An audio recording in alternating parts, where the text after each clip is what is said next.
சலனம் 297. ஈஸ்வர் வாகனத்தை எடுக்க தீபக் பின்னாடியே வர, தீபக் நீங்கே இரு சார், இங்க எல்லாம் சரியா போயிட்டு இருக்கு, நான் உங்க கூட இருக்கேன்.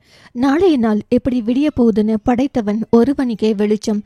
எனக்கு ஒன்று நடந்தால் அடுத்த நிர்வாகத்தை நடத்த வரும் பிள்ளைகளுக்கு யார் வழி நடத்துவா? நீங்க இருப்பது ரொம்ப முக்கியம். அவனுக்கு ஒரு நிமிடம் வார்த்தை வரவில்லை.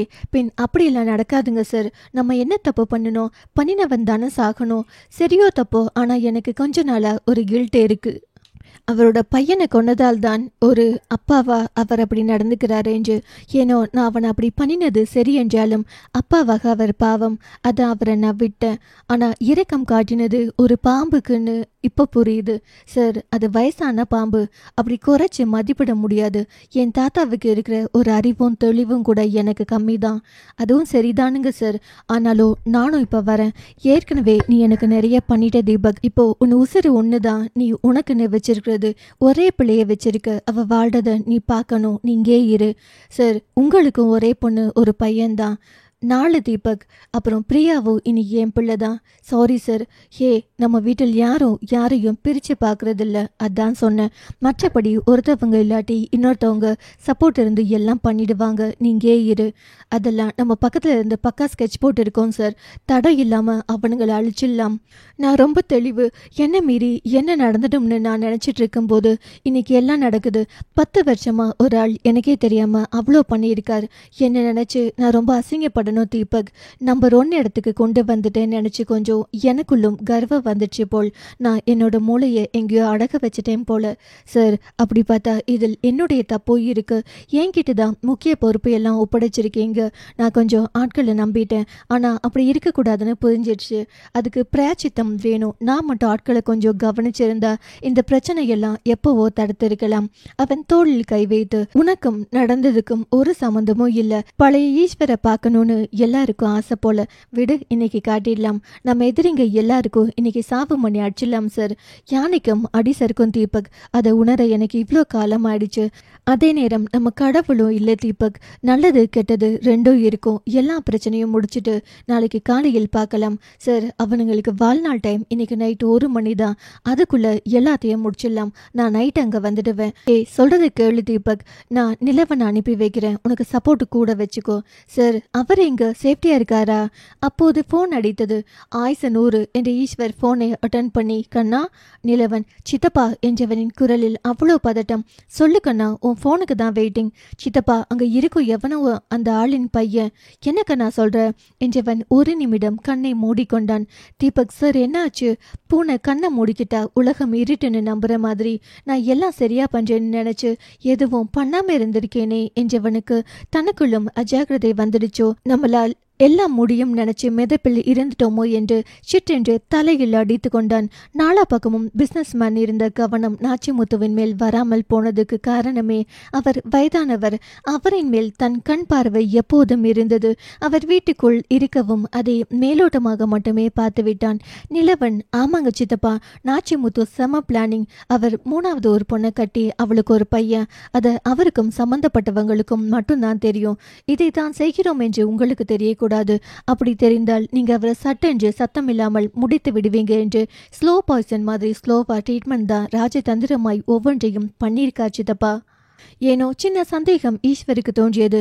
அதை அவர் அறியவில்லை.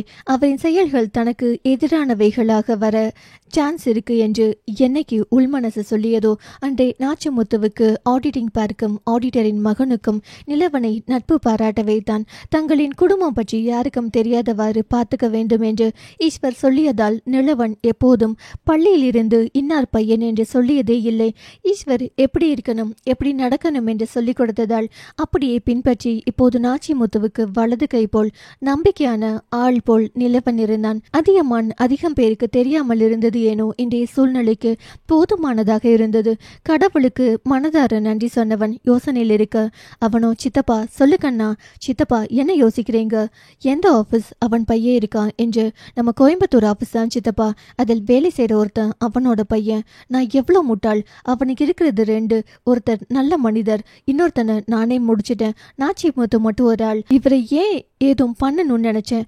அவர் மோசமங்க சித்தப்பா. அந்த ஆளுக்கு யாருக்கும் தெரியாம உங்களை பழி வாங்குறதுக்காகவே கல்யாணம் பண்ணி ஒரு பையனை பெற்றிருக்கிறார். அவர் தான் நம்ம கம்பெனியில் இருக்கிறான். அப்புறம் அவனின் நண்பர்கள் தான் தமிழ்மாறன், கிருஷ்ணமூர்த்தி, அந்த மகனின் நெருங்கிய உறவினர் தான் வடிவேலன். அப்புறம் இன்னும் நிறைய பேர் நம்ம ஆஃபீஸில் இருக்காங்க. அப்படி இருக்கிறவனுங்க எல்லாரும் இவனுங்க கண்ட்ரோலில் இருக்கானுங்க. அவனுங்களுக்கு எல்லாருக்கும் கொடுக்கப்பட்ட இன்ஸ்ட்ரக்ஷன் உங்க பேரை கெடுத்து நம்ம நிர்வாகத்தின் தடம் கூட தெரியாம அழிக்கணும். அவ்வளவுதான் அவனுங்க வேலை.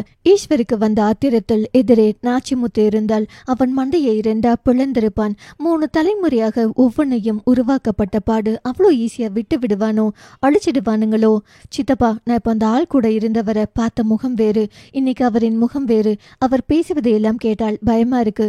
சித்தியெல்லாம் கையில் கிடைத்தால் துன்பப்படுத்தியே கொன்னுடுவான் அந்த ஆளு. அவ்வளோ கொலவெறி அந்த ஆளுக்கு. சித்திக்கு எதுவும் ஆகக்கூடாது சித்தப்பா, நான் பார்த்துக்கிறேன். இப்போ அந்த ஆள் எங்கே இருக்கான்? கருமத்தம்பட்டி குடோன் போயிருக்கான். நம்ம அன்புவை தூக்க சொல்லி ஆள் அனுப்பியிருக்கானுங்க. அன்பு பத்திரமா வரணும் சித்தப்பா. ஏன்னோ குட்டி பேரை கேட்டதும் நானும் இங்கிருந்து கிளம்பலாம் என்று நேத்து கூப்பிட்டேன். அன்பு இவ்வளோ தெளிவானவன் என்றே இன்றைக்கு தானே அவனை அறிந்தான்.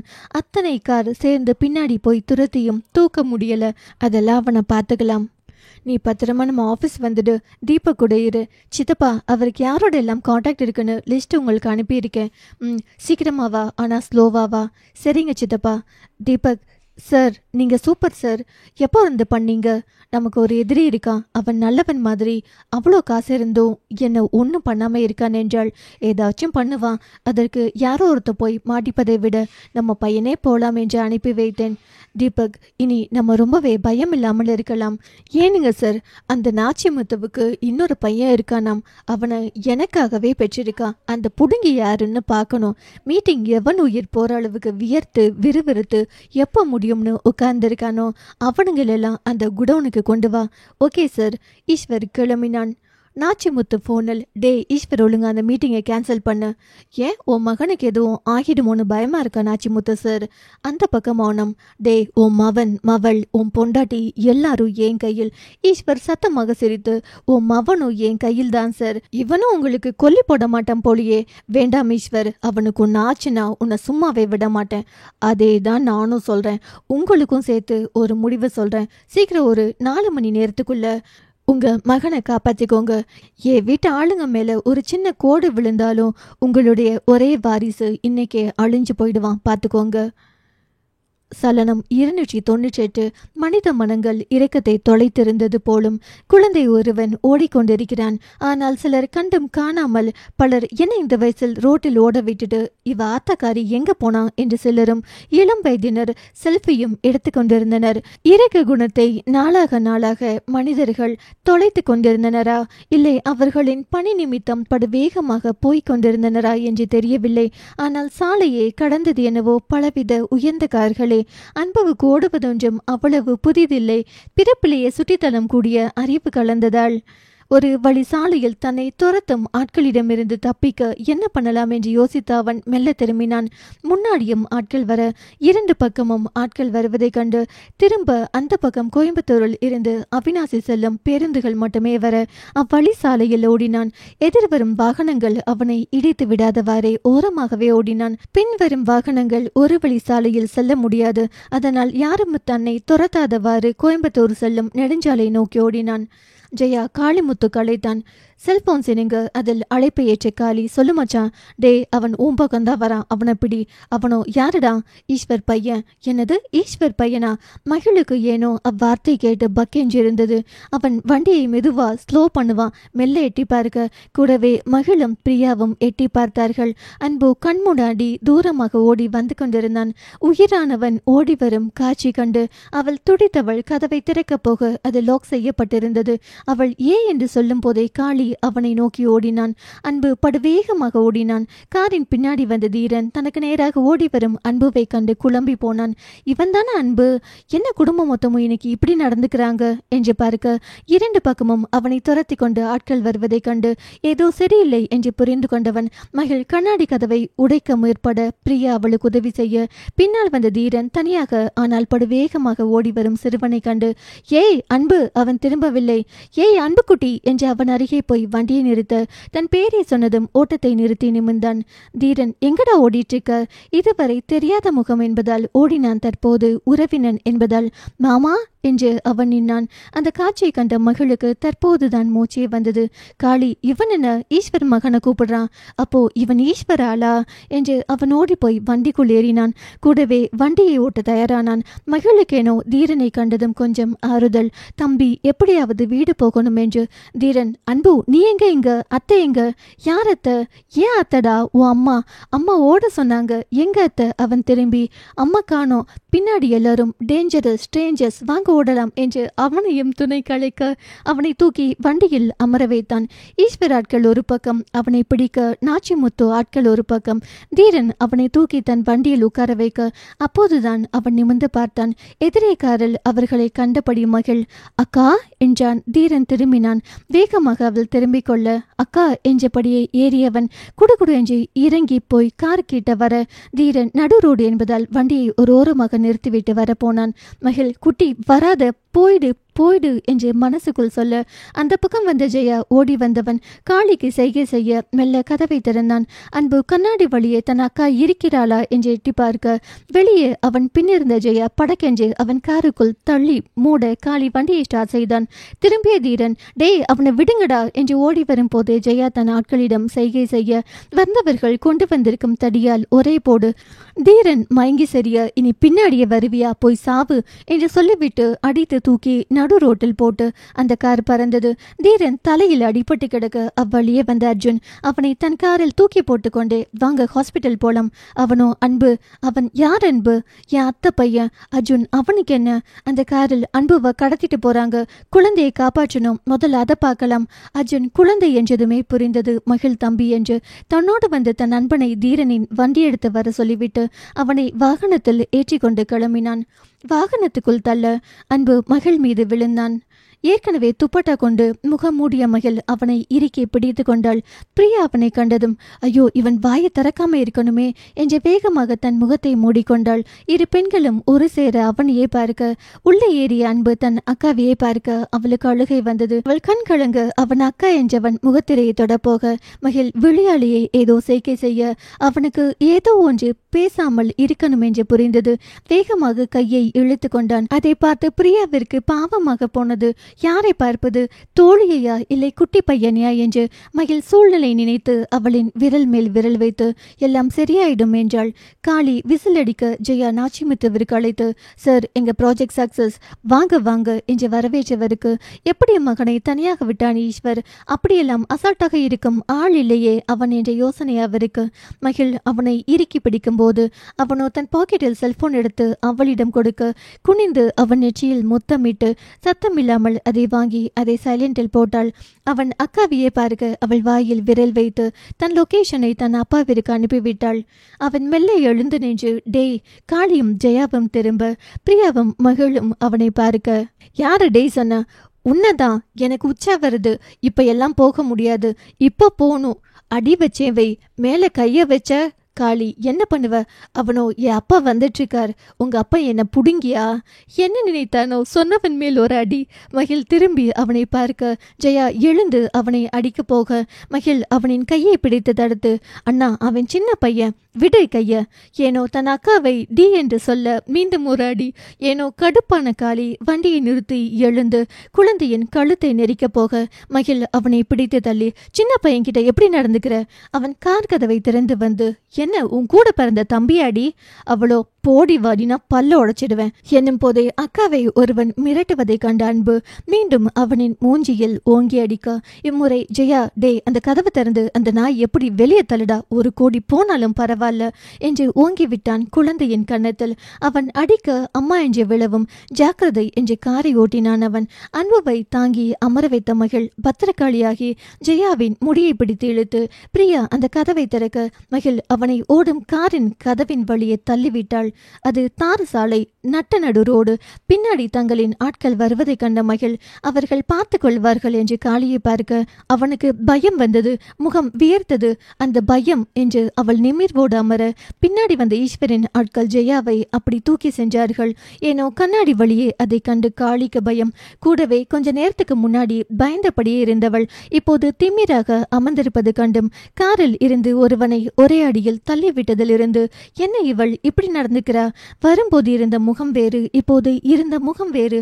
ஏதோ சரியில்லையே என்று யோசித்தவன் மௌனமாக வர பிரியா அவளை பார்த்து, கண்ட்ரோல் ஆயிருடி, எமோஷனல் ஆகாத, நமக்கு இனி முடிக்க வேண்டிய வேலை இருக்கு. அவள் கண்ட்ரோல் ஆனால் கொஞ்சம். காளிக்கு ஏதோ நடக்க போகுது என்று புரிந்தது. ஈஸ்வர் அப்பாவிடம் அம்மா நலன் கேட்டுக்கொண்டே நந்தினியை அதியுடன் அலுவலக மீட்டிங் அனுப்பினான். அவள் ஆடிட்டிங் ரிலேட்டட் பேச சுரேனுக்கு முகத்தில் கடுப்பு. அதை மறைத்து கொண்டே அமர்ந்திருந்தான். ஏனோ அவனுக்கு விடாது போன் மேல் போன். அவன் அதை சைலண்டில் போட்டாலும் போன் கால் வந்திருந்தது. தீபக் ஆட்கள் வைத்து மீட்டிங் நடக்கும் நேரத்தில் யாரின் போனுக்கு அதிக போன் கால் வருது என்று நோட் பண்ணிக்கொண்டே இருக்க சுரேனின் 10 இலக்க எண்ணுக்கு கால் வந்து கொண்டே இருந்தது. அதை ஊர்ஜிதம் பண்ணுவதற்காக தீபக் காத்திருந்தான். ஈஸ்வர் மனமெல்லாம் ரணம். எப்படி நாச்சிமுத்துவை அழிக்கணும் என்று ஒத்திகையை பார்த்தான். சலனம் 299. ஆதினியை இருக்க கட்டி கொண்ட அஞ்சு, எதுக்கும் பயப்படாதடி, உன் சித்தப்பா வந்துட்டு பார். சித்தி அன்பு, அவனுக்கெல்லாம் ஒன்றும் ஆகாது. எப்படி சொல்றீங்க? அந்த பக்கமோ இந்த பக்கமோ நம்ம ஆட்கள் இருந்தாங்க சித்தி. பக் என்ன எனக்கு இருக்கு, ஒரு மாதிரி வருது சித்தி. இப்படியெல்லாம் பயப்படாதடி, இதெல்லாம் ஒரு விஷயமா? எப்படி சித்தி இவ்வளோ அசால்ட்டா பயப்படாம இருக்கீங்க? இது நம்ம ஊரு, எனக்கு என்ன பயம்? நம்ம ஊரா இருந்தாலும் உனக்கு யாம் இருக்க பயமே என்ற வாசகம் தெரியுமா? முருகரோடது அதேதான். என்ற புருஷர் இருக்க பயமேன். இந்த நேரத்திலும் உங்களுக்கு இவ்வளோ ஆகாதுங்க சித்தி. மொழி தெரியாத ஊரில் யாருமே புக முடியாத ஒரு கப்பலுக்குள் வந்தவடி என் புருஷன். இதெல்லாம் ஜுஜிபி மேட்டர் அவருக்கு. உங்களால் இருக்க முடியும் சித்தி, என்னால் முடியாது சித்தி. ஏன், எனக்கு உன்னை நினச்சா தாண்டி பயமாக இருக்குது. எதையாவது பார்த்து பயந்து மயக்கம் போட்டு விழுந்துட்டா உன்னை எப்படி தூக்கிட்டு போகிறதுன்னு தான் சித்தி. தயவு செஞ்சு எதையும் பார்த்து பயப்படாமல் இரு. உன்னை பத்திரமா உங்கள் அம்மா கிட்ட கொண்டு போய் சேர்க்கணும். நீங்கள் வேற, எங்கள் அம்மாவுக்கு தான் நான் யாருன்னே தெரியாதே. அதாண்டி தெரியாமலே எதுவும் போயிடக்கூடாது இல்லையா? தெரிகிற வரைக்கும் நீ கொஞ்சம் பதட்டப்படாமல் இரு சித்தி. எனக்கு இவங்க எல்லாரையும் பார்க்க பயமாக இருக்கு சித்தி. என் மகன் அங்க என்ன பண்றா என்ற கவலையை காட்டிலும் உனக்கு ஏதாவது வந்துடுமோன்னு நினைச்சுதான் எனக்கு ஹார்ட் அட்டாக் வந்துடும் போல. எதுக்கும் நீ பக்கத்திலே இருடி. உன்னால எனக்கு ஏதாச்சும் ஆனா என் புருஷனுக்கு தகவல் சொல்லணும் இல்லையா? சித்தி நீங்க வேற, எனக்கெல்லாம் ஒன்றும் ஆகாது. அதாண்டி நானும் சொல்றேன், உனக்கு ஒன்றும் ஆகாது. ஆனா ஒன்னு நினைச்சு எனக்கு எதுவும் ஆயிடும். அதனால என் பக்கத்துல வா என்று அவளை அரவணைத்து கொண்டாள். காளிமுத்து கருமத்தம்பட்டியில் இருக்கும் குடோன் அருகே நெருங்க ஒரு கம்பீரம் முகத்தில் பாய்ந்தது. மகிழ் அவனையே பார்க்க, அவனோ இனி செத்தடினி என்றவன் யாருமில்லாத ஒரு மண் சாலையில் வாகனத்தை திருப்பினான். நாலா பக்கமும் தோப்பு. ஆனால் ஒரு தோப்புக்கு செல்லும் பாதை அது என்று யாருக்கும் தெரியாது. அதற்குள் ஒரு பங்களா இருக்கு என்று தொலைவில் இருந்து சொன்னால் யாரும் நம்ப மாட்டார்கள். அப்படிப்பட்ட அந்த சாலைக்குள் போனதும் அவனுக்கு ஒரு நிமிர்வும் தெம்பும் வந்தது. குடோன் வந்ததும் அவன் திரும்பி, இனி உங்க லைஃப்ல வெளிச்சம் பார்க்கறது இன்னைக்கு மட்டும்தான். இதுதான் கடைசியா நீங்க பார்க்குற வெளிச்சம் என்று சொல்லி காரின் லாக்கை அன்லாக் செய்து டக்கன் இறங்குங்க என்றான். அந்த நேரம் அன்புவின் செல்போன் வைப்ரேட் ஆக அவன், அக்கா அவள் என்ன? அவன் போன் கொடுக்க தொடும் திரையில் அழைத்தது ஈஸ்வர். இந்த நேரம் அப்பா கூப்பிடுறார் என்றால் காரணம் இல்லாமல் இருக்காது என்ற பெண் அவள் அழைப்பை ஏற்றி காதில் வைத்தாள். அந்த பக்கம் ஈஸ்வர், அம்மோ நீ பேச வேணாம், சொல்றத மட்டும் கேளு. சட்டுன்னு 3 பேர் இறங்குங்கடா. செல்போன் சேஃப்டி ஓரிடத்தில் வைத்துக்கொள். என்ன நடந்தாலும் பயப்படாத, அப்பா வந்துடுவேன். சரிங்கப்பா என்றதும் காளி, எனது அப்பாவா என்று அவன் திரும்பினான். அவளோ வேகமாய் காரின் கதவை திறந்து பிரியாவிடம் ஜாடை செய்துவிட்டு அன்புவுடன் இறங்கிவிட்டு காரின் கதவை மூட அவனோ, பொறுங்க, கார் நிறுத்திட்டு வந்து பேசிக்கிறேன் என்று அவன் செல்லும் போது டப்பென்ற ஒரு சத்தம் மட்டுமே கேட்டது.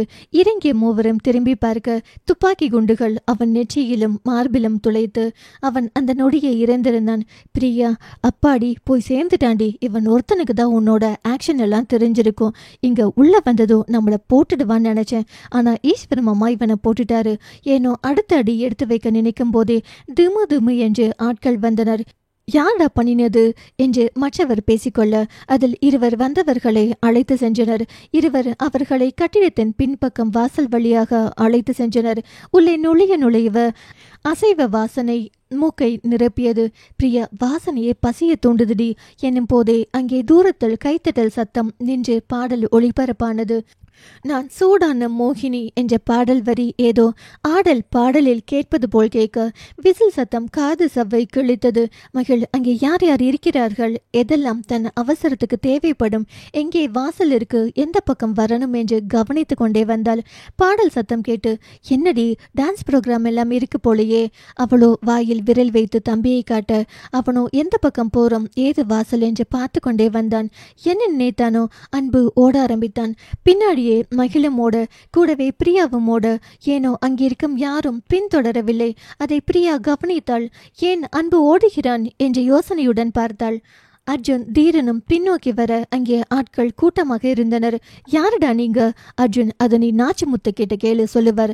அவனுங்க அவனின் திமிர் பேச்சில் அவர் மட்டும் நீ இல்லைன்னு சொல்லட்டும், அப்புறம் இந்த கழுத்து இருக்காது என்று மிரட்டலுடன் அவருக்கு அழைத்து அவனின் போட்டோ செல்போனில் அனுப்ப நாச்சி முத்து மடிக்கணினியில் கேமரா வடிவில் தன் பேரனை முதல் முறையாக நேரடியாக பார்த்தார். யாரை வாழ்வில் தொலைத்துவிட்டு இவ்வளவும் செய்கிறோமோ அவன் உருவத்தை அவன் அச்சு பிசகாமல் அப்படியே இருந்தான். மகன் என்று வாய்விட்டு யாரிடமும் சொல்லாவிட்டாலும் தன் வாரிசு என்பதை வளர்ந்து நிரூபித்திருந்தான் அர்ஜுன். முதல் முறை ஒரு குற்ற உணர்ச்சி. ஒருவேளை இவன் அப்பனை முன்னமே நான் வளர்த்திருந்தால் இவ்வளவு அழகான பேரன் எனக்கு கிடைத்திருப்பானோ, எந்த தப்பும் செய்திருக்க மாட்டோம் போல் என்று யோசிக்க யோசிக்க அவரின் கண்கள் கலங்கியது. அவனை உள்ள அனுப்பு என்று அதிகார குரல் வரவும் வாயிலில் இருந்தவனோ நீங்க மட்டும் போலாம். அவன் முறைத்து, 2 பேரும் தான் போனோம். அவன் தயங்க, இவர் என் ஃப்ரெண்டு. வாயிலில் இருப்பவன் மீண்டும் நாச்சிமுத்து கலைக்கவும் அவர் சரி அவனை அனுப்பு. அவன் தீரனுடன் உள்ளே வந்தான். தீரன், இங்கே ஏதோ தப்பா நடக்கிற மாதிரி தெரியுது. இவங்களுக்கும் உனக்கும் என்ன சம்பந்தம்? அர்ஜுன், எனக்கும் இங்கே இருக்கிறவங்களுக்கும் எந்த சம்பந்தமும் இல்லை. ஆனா இந்த ஆள் நான் பூமிக்கு வருவதற்கு ஒரு ரீசன். தீரன், என்ன சொல்ற?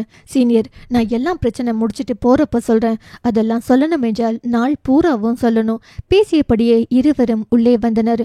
முன்பக்கம் வாசலின் வழி வந்தனர். அது பார்க்க ஒரு பார் வசதியுடன் கூடிய ஹோட்டல். இருவரும் வந்து வரவேற்பறையில் உட்கார்ந்தனர். தீரனுக்கு அடிபட்டிருக்க அர்ஜுன் அங்கே முதலுதவி சிகிச்சை அறை எது என கேட்க, தீரன், முதல் அன்புவை பார்க்கலாம். உங்களுக்கு நல்லா இருந்ததானே நம்ம அவனை இங்கிருந்து கூட்டிட்டு போக முடியும். ஏற்கனவே வண்டியிலிருந்து கீழே சரிந்து விழுந்ததால் ப்ளீட் ஆகுது பாருங்க என்று கை காலெல்லாம் மருந்திட்டு பின் காத்திருந்தனர். பின் ஒருவன் வந்து நாச்சிமுத்துவின் அறைக்கு அழைத்து போனான். அந்த நாற்காலியில் அவர் அமரும் தோரணை சொல்லியது அவர் அந்த கட்டிடத்தின் உரிமையாளர் என்று. நாச்சிமுத்துவின் கண்கள் அர்ஜுனை விட்டு நகழவே இல்லை. தீரன் அவனையே பார்த்தார். தன் தாத்தாவும் இதே வயதில் இருப்பவர்தான்.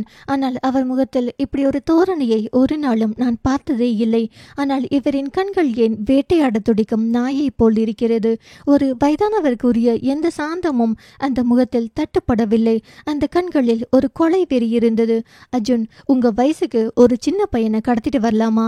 அவரோ, ஒரு சின்ன பையன்தான் வளர்த்து உன்ன மாதிரி ஆளானா, அவன் தான் போய் சேர்ந்துட்டான். அப்புறம் என்ன? என் பையனை கொல்ல இவனுங்க யாரு? தப்பு பண்ணினா செத்து போயிட்டான். என் மகன் என்ன வேணாலும் பண்ணுவான். அந்த அஞ்சுவை யார் போலீஸ் போக சொன்னது? அவனை கொலை பஞ்ச உரிமை யார் அந்த ஈஸ்வருக்கு கொடுத்தது? அவங்க பொண்டாட்டியை கடத்திட்டு போய் கண்டவனுக்கு விட்டுட்டா. அப்போ அவன் அவன் பொண்டாட்டி இல்லை. அவருக்கு அவங்க என்னவோ ஒரு உறவு.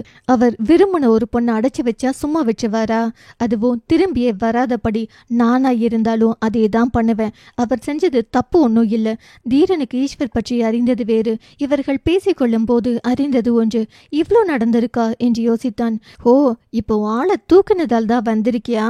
அப்போ என் பேரனா வரலையா? உங்களுக்கு என் அப்பா மகனே இல்லையாம், ஆனா நான் பேரனா உங்களுக்கு? அவர் கோபத்தில் இருக்க, தீரனோ, ஆளா யார சொல்கிறார் இவர் என்றவனுக்கு நொடியில் மகள் என்று புரிந்தது. அர்ஜுன், ஆளா? அவளுக்கு என்ன பிடிக்கவே பிடிக்காது. ஏனோ அந்த வார்த்தை தீரன் நெஞ்சுக்குள் பால் வார்த்தது. ஆனாலும் தீரனுக்கு ஒரு மாதிரி இருந்தது. அப்போ மகிழ் கடத்தி வச்சிருக்கானுங்க. இப்போ மகிழ் கூட அன்புவும் சிக்கி இருக்காங்களே. அவள் ஏன் ஒரு சிக்னல் கூட காட்டல? பின்னாடியே வர, அவ்வளோ தெரிஞ்சவங்களோட வர மாதிரியே வராளே என்று ஒரு மாதிரி இருந்தது அவனுக்கு.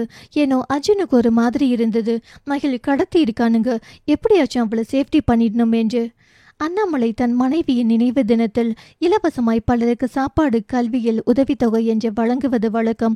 மனைவியின் நினைவு தினத்தில் அதிகம் பேசாதவருக்கு இன்று மனது சமநிலை அடையவில்லை. ஏதோ ஒன்று தன் பேரனையை சுற்றி கொண்டிருந்தது. எல்லாருக்கும் எல்லாம் முடித்துவிட்டு பேரனுக்கு அழைத்தார். சொல்லுங்க தாத்தா, மனசு ஏதோ சரியில்லை கண்ணா, எங்க இருக்க நீ? தன் விவரம் தெரிந்த நாளிலிருந்து இந்த நாளில் பேசவே மாட்டார். ஆனால் முதல் முறை பேசுவதை வைத்து அவர் சொல்வது உண்மை என்று புரிந்தது அவனுக்கு. தாத்தா, பயப்படாதீங்க, நான் சொல்றேன்னு தப்பா நினைச்சுக்காத ஈஸ்வர். இந்த முறையாவது மிச்சம் மீது இல்லாம மொத்தமா முடிச்சிட்டு வந்துடு. பாவம் புண்ணிய பாக்குற நேரம் எல்லாம் இது இல்ல. எதையாவது மிச்சம் வைத்து விட்டு அப்புறம் பின்னம் பிறகு பிள்ளைங்களோட வாழ்க்கைய நம்ம பலி கொடுத்துட்டு இருக்க முடியாது. அதான் சொல்றேன். இந்த முறை எந்த மிச்சமும் இருக்காது தாத்தா. நம்ம வீட்டில் அனைவரும் ஓகே தானே? தாத்தா, இப்ப ஏதும் ஓகே இல்ல, ஆனா இன்னைக்கு ராத்திரி எல்லாம் ஓகே ஆயிடும். நானே எல்லாம் முடிச்சிட்டு கால் பண்றேன். கண்ணா, தாத்தா, இது ஒன்றும் ராமாயண போரும் இல்லை, மகாபாரத போரும் இல்லை. அதே நேரத்தில் நாம் அழிக்க போறது நல்லவங்களும் இல்லை. இது நம்ம தான் பண்ணணும்னு நாளைக்கு யாரும் நம்மளை ஒரு வார்த்தை கேட்டுடக்கூடாது. நம்ம செஞ்ச நல்ல விஷயம் இந்த உலகத்தில் எல்லாருக்கும் பரப்புறாங்களோ இல்லையோ, ஆனால் கெட்ட விஷயம் நொடிகள் ஸ்ப்ரெட் பண்ணிடுவாங்க. ஸோ தடையும் கூட இருக்கக்கூடாது. மிச்சம் இல்லாமல் முடிச்சிட்டு வந்துடு. சரிங்க தாத்தா, நீங்கள் அப்பாவிற்கு கால் பண்ணி பேசிக்கோங்க. அம்மாவுக்கு ஏதோ ஜென்ரல் செக்கப் என்று சொல்லி கோயம்புத்தூருக்கு கூட்டிட்டு போயிருக்காங்க என்று மருத்துவமனையின் பேரை சொல்லி அங்கு போக சொல்லிவிட்டு அழைப்பை துண்டித்து விட்டான். அஞ்சுவையும் ஆதினியையும் கடத்தி விட்டார்கள். இதனால் தான் தன் அம்மாக்கு மயக்கம் வந்திருக்கு என்று சொன்னால் தாத்தாவிற்கு ஏதாவது ஆகிவிடுமோ என்று அஞ்சி மாற்றி சொன்னான். அவராவது நிம்மதியாக இருக்கட்டும் என்று நந்தினி நடத்திய மீட்டிங்கில் அதிகம் பதற்றத்துடன் இருந்தவன் சுரேன். அவனை அடுத்து இன்னும் சிலர். எல்லோரின் முகங்களையும் வீடியோவின் மூலம் பார்த்த தீபக் நெட்வொர்க் மூலம் செக் பண்ண அங்கு அதிக போன் வந்தது சுரேனுக்கு.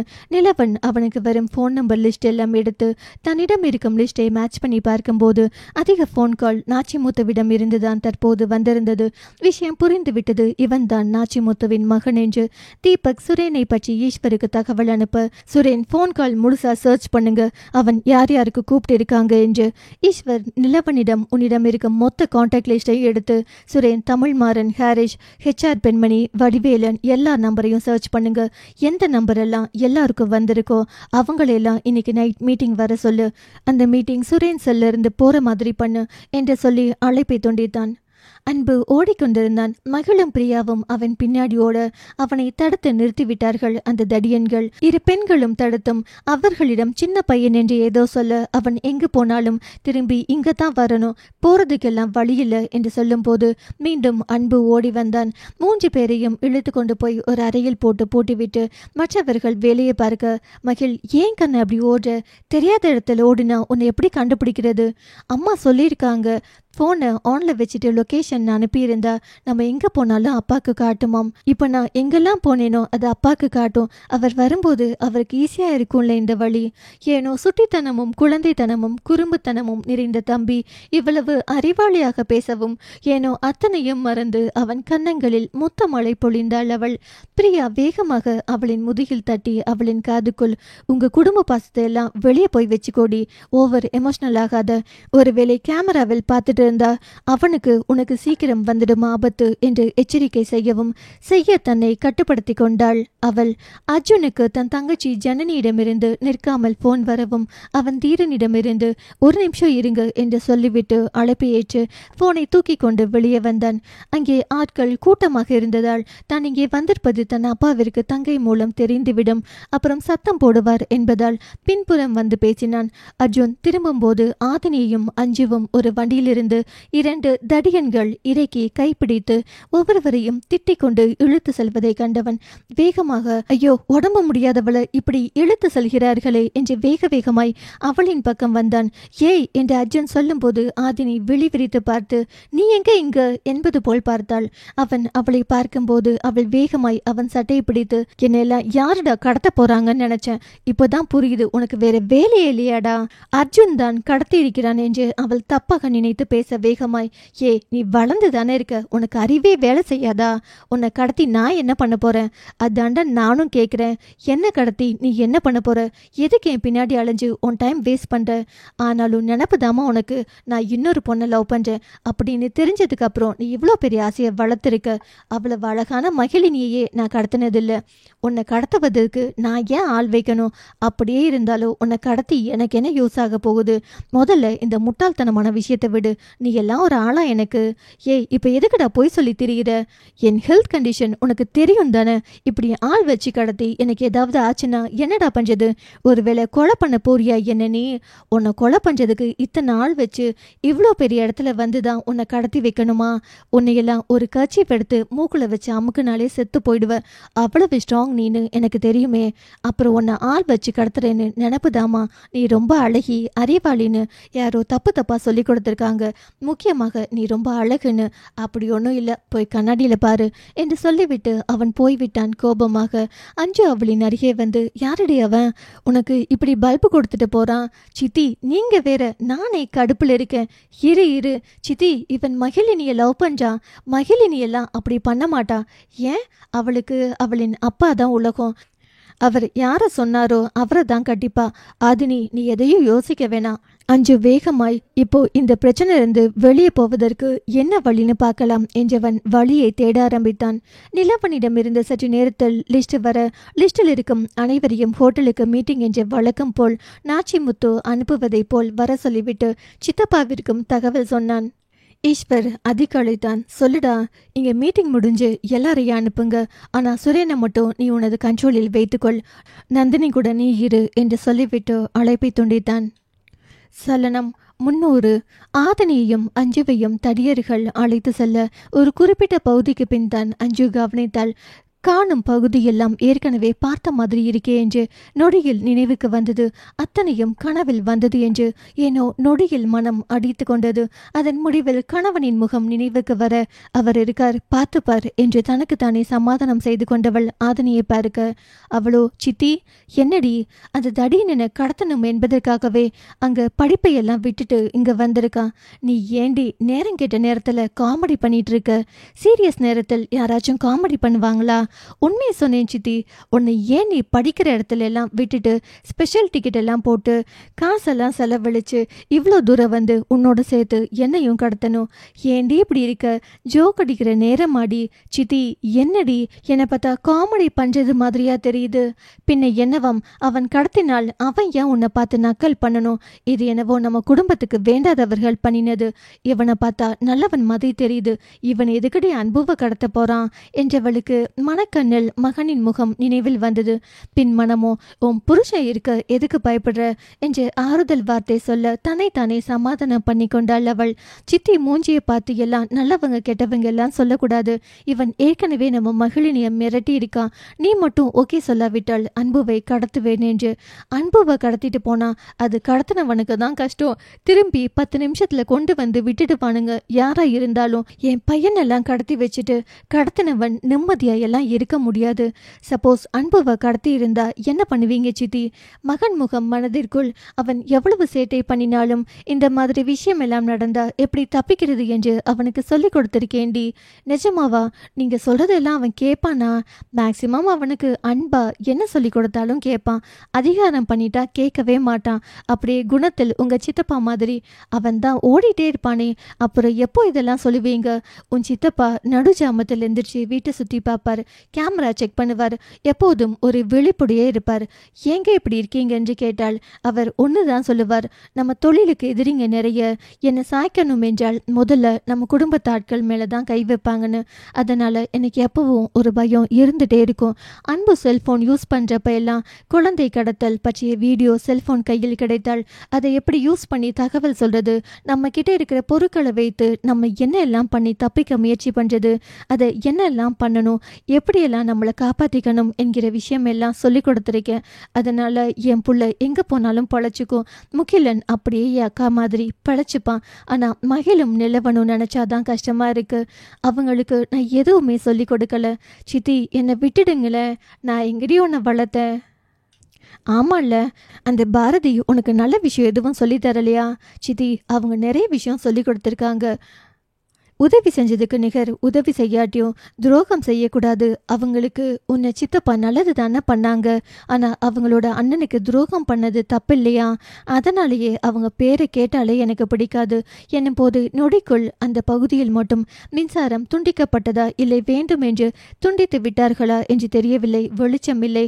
ஆதினிக்கு ஏற்கனவே இருட்டு என்றால் பயம். அவள் சித்தி என்று பிடித்து கொள்ள அவளின் இதய துடிப்பு எகிறுவதை கண்ட அஞ்சுவுக்கு தோன்றியது என்னவோ, ஏனோ இவளை பத்திரமாக பார்த்து கொள்ளணும், இவளை ஏதேனும் அண்டாமல் பார்த்துக்கணும்.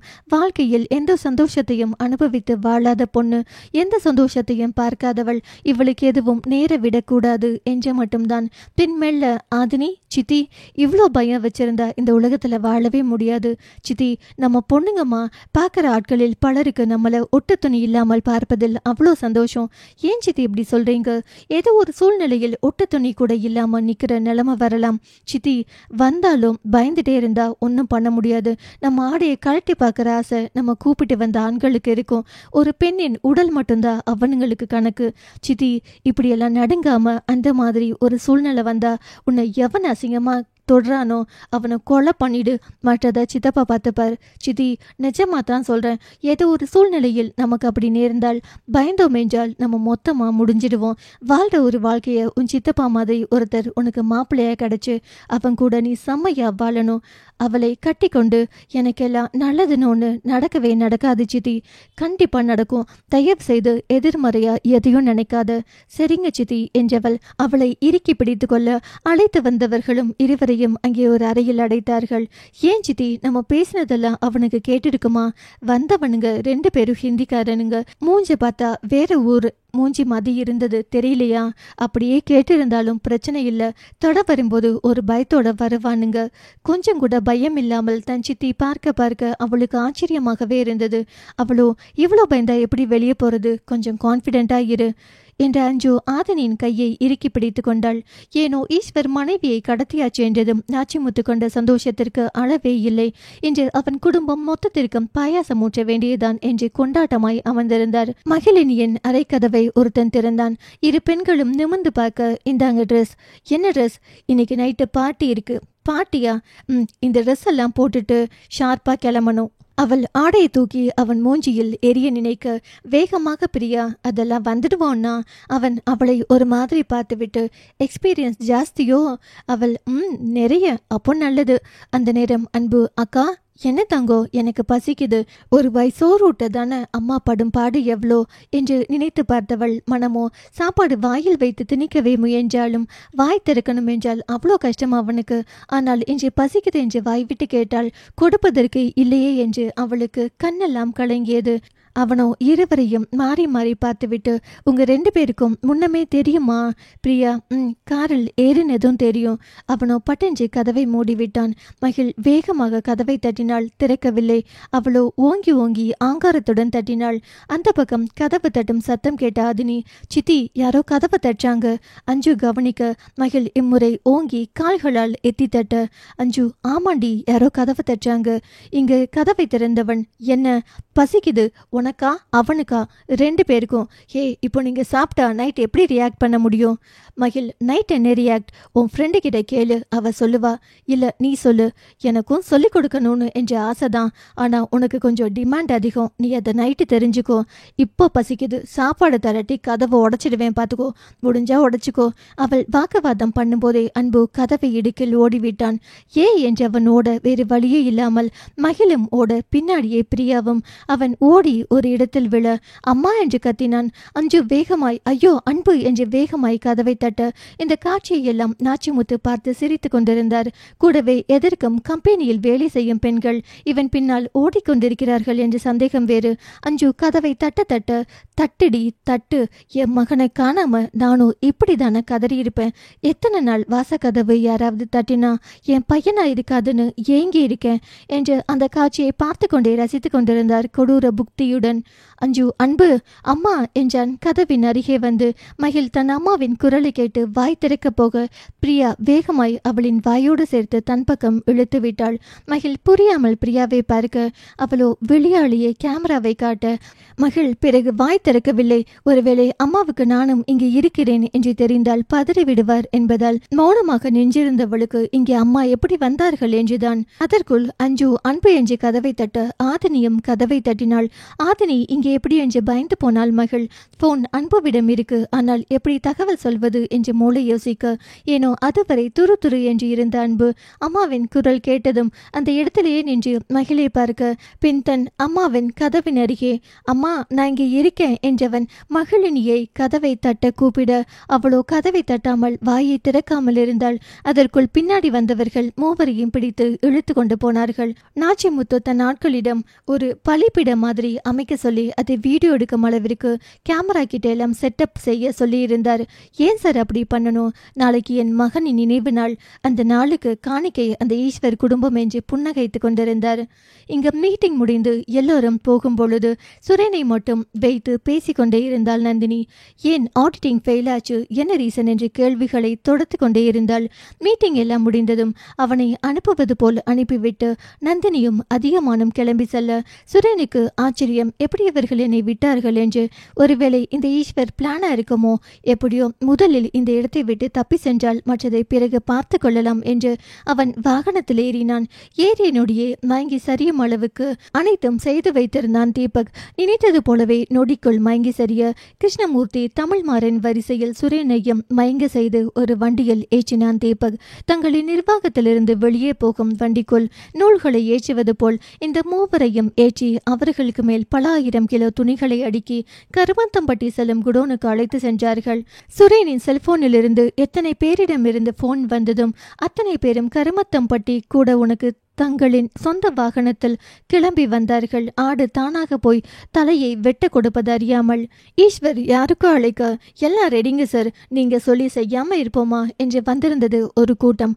அவர்களுக்கு கொடுக்கப்பட்டது தான் சொன்ன நேரத்தில். நான் சொல்ற இடம் அவ்வளவும் மொத்தமும் பீஸ் ஆகணும், சிறு தடையும் கூட வெளியே தெரியக்கூடாது, அப்படியே ஆகட்டும் என்று அதற்கான பணியில் ஈடுபட்டிருந்தது அந்த குழு. அந்த குழுவின் தலைவன் ராக்கி. ஏற்கனவே நாச்சிமித்துவின் பையனை ஒண்ணுமில்லாமல் ஆக்கிய ராக்கியின் அப்பா. அவன் ஈஸ்வரிடம் வணக்கம் சார். அவன் தோளில் கை போட்ட ஈஸ்வர், உன் அப்பா மாதிரி தடை இல்லாம முடிச்சிடுவியா? என் அப்பாவோட குரு நீங்க, உங்ககிட்ட கத்துக்கிட்ட வித்தைய என்னால முடிந்த அளவுக்கு செயல்படுத்துகிறேன். அவனை தட்டி கொடுத்து விட்டு எப்படி செயல்படுத்த போற ராக்கி சார்? இது இந்த பில்டிங்கோட பிளான். நம்ம வீட்டு ஆட்கள் எல்லாரும் எதன் வழியா வெளிவருவார்கள் என்றெல்லாம் ஒரு ஹிண்ட் கொடுத்தீங்கன்னா அதற்கேற்றபடி நாங்க பிளானை முடித்து விடுவோம். ஈஸ்வர் தனது கம்பீர குரலில், ராக்கி நீங்க செய்யறது பாவம் இல்ல. இந்த பூமியில் கையவர்களின் கூட்டம் அதிகமா இருக்கு, அதில் ஒரு சிலர் தான் அழிய போறாங்க. இதற்கு ஈடாக உங்க லைஃப் டைம் செட்டில்மெண்டா நான் பஞ்சதை பண்ணிடுவேன் சார். இதை நீங்க எனக்கு சொல்ல வேண்டியதே அவசியம் இல்ல, உங்களுக்கு செய்ய வேண்டியது என் கடமை சார். ஏனோ தன் விஸ்வாசியின் மகனும் விசுவாசமாக இருப்பதை நினைத்து கொஞ்சம் மகிழ்ச்சியை ஈஸ்வருக்கு. இதை யார் பண்ணினா என்று கேட்டாள். அப்படி நீயும் உன் நாட்களும் சமாளிப்பீங்க. நீங்க சொல்லி என் அப்பா பண்ணாத வேலை ஒண்ணு இருக்காங்க சார். இதுவரை நீ பார்க்காத வேலை சார். நாட்டில் இருக்கும் நல்லவங்களை ஒன்றும் கொல்ல போறதில்ல. இவனுங்கெல்லாம் சாக வேண்டிய ஆட்கள் சாரே. நான் எந்த பாவத்தையும் செய்யல. கடவுள் செய்ய வேண்டியதுக்கு பதிலா அவரோட கூட்டாளியாக இருந்து நான் இதை செய்யறதா தான் நினைக்கிறேன். அந்த சிவனின் மறு ரூபமாகத்தான் நான் உங்களை பார்க்கறேன். நீங்க எத்தனை பேருக்கு நல்லது செய்றீங்க, நீங்க இந்த பூமிக்கு ரொம்ப தேவை என்றவன் தான் எப்படி பாம்பு வைக்க போகிறோம் என்று விளக்கி கொண்டிருந்தான். பாம்பு வைக்க போறது நாலா பக்கமும் இருந்தா ஒரே நேரத்தில் வெடிக்கணும். அப்படி இல்லை என்றால் தனித்தனி சத்தம் கேட்டால் அது ஒரு டவுட் வந்துடும். ஈஸ்வரின் மூளை திறமை தனக்குள் பாராட்டி கொண்டவன். இதனால் தான் நீங்க ஓனரா இருக்கீங்க, நான் தொழிலாளியாவே இருக்கேன். நான் பக்காவா முடிச்சு கொடுக்குறேன் சார். இங்க எல்லாரும் தொழிலாளி தான் ராக்கி. யாரும் போலீஸில் மாட்டிக்க கூடாது. எப்படி வெளியே போவீங்க? இந்த செட்டப் எல்லாம் முடிச்சுட்டு நாங்க ரிமோட் கண்ட்ரோல் தான் ஆக்ஷன் பண்ணுவோம்.